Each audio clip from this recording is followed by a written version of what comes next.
Les sanctions sont tombées. Après le chaos de la finale entre le Sénégal et le Maroc, la Confédération africaine de football a tranché.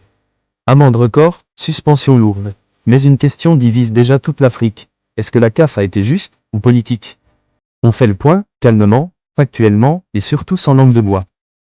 Pour bien comprendre ces sanctions, il faut revenir quelques instants sur ce qui s'est passé lors de cette finale de la CAN entre le Sénégal et le Maroc.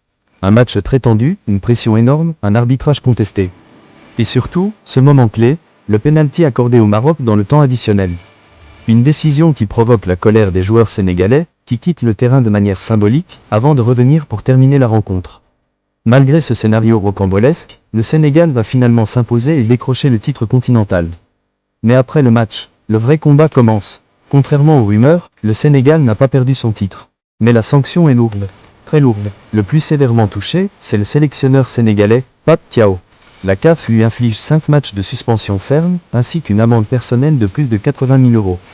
Une sanction rarissime à ce niveau, surtout pour un sélectionneur en finale de CAN. 2 joueurs sont également sanctionnés, Iliman Ndiaye et Ismaïla Sarr, avec 2 matchs de suspension chacun. Et ce n'est pas fini. La Fédération sénégalaise de football écope d'une amende record, près de 515 000 euros. Du jamais vu, une sanction financière qui envoie clairement un message. Mais attention, le pays hôte n'est pas épargné. La star marocaine Achraf Hakimi reçoit un match de suspension avec sursis. Ismaël Saibari, lui, est le joueur le plus lourdement sanctionné côté marocain, avec 3 matchs de suspension. La Fédération marocaine de football reçoit également une amende d'environ 260 000 euros. Moins que le Sénégal, mais quand même significatif. Maintenant, la vraie question. Ces sanctions sont-elles équilibrées? D'un côté, le Sénégal, champion d'Afrique, frappé très fort sur le plan financier et disciplinaire. De l'autre, le pays organisateur, sanctionné, mais avec des mesures qui semblent plus légères. La CAF veut-elle faire un exemple? Ou calmer les tensions diplomatiques? Ce qui est sûr, c'est que cette finale laissera des traces.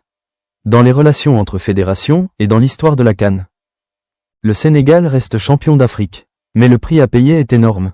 Dites-moi en commentaire, droit trouvez-vous ces sanctions justes? Droit ou pensez-vous que la CAF a été trop sévère avec le Sénégal? Likez, partagez, abonnez-vous, et on se retrouve très vite pour un nouveau décryptage. Merci d'avoir suivi Flash 24. Ne manquez pas nos prochaines vidéos. Abonnez-vous, activez la cloche et à très bientôt.